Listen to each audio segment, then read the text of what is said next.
আসসালামু আলাইকুম রহমতুল্লাহ। প্রিয় প্রতিযোগীবৃন্দ, আপনারা ইতিমধ্যে যারা ব্লগ পোস্ট করছেন তাদের জন্য এখন করণীয় কি?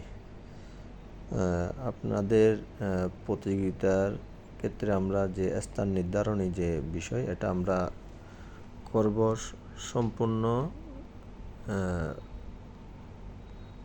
আপনার কাস্টমার বলবো না, আপনার শুভাকাঙ্ক্ষী অথবা আপনি এই জায়গা থেকে যখন এটা সোশ্যাল মিডিয়াতে আপনি যখন শেয়ার করবেন, মেসেঞ্জারে, ইনবক্সে অথবা সোশ্যাল প্ল্যাটফর্মে যখন শেয়ার করবেন, আপনার এই ব্লগটা পড়ে যারা এখানে সুন্দর একটা মন্তব্য লিখে যাবে, আমরা সেই অনুযায়ী আপনার স্থান নির্ধারণ হবে। এখন এক্ষেত্রে মনে করেন মন্তব্যকারী এখানে তার নাম লিখবে, তার হোয়াটসঅ্যাপ নাম্বারটা লিখবে অথবা মোবাইল নাম্বার লিখবে। হোয়াটসঅ্যাপ নাম্বার হলে আমরা এটাকে বেশি মূল্যায়ন করব, আর অথবা মেইল আইডি।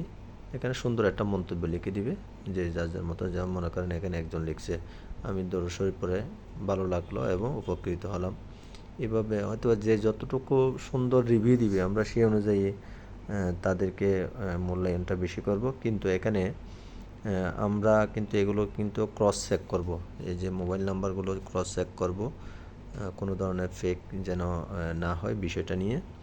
আর সেকেন্ড হচ্ছে, প্রতিযোগীর ক্ষেত্রে মিনিমাম 100 জনের মন্তব্য মিনিমাম থাকতে হবে।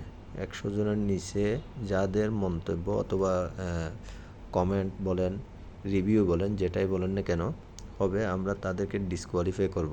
আমরা তাদেরকে প্রতিযোগী হিসেবে কোয়ালিফাইয়ের মধ্যে রাখবো না।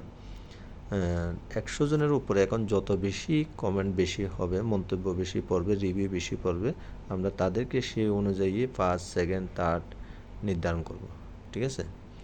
আমরা যখন 20 তারিখের পরে আমরা আর কোনো ধরনের মন্তব্য নিব না। ঠিক আছে? ধন্যবাদ সবাইকে।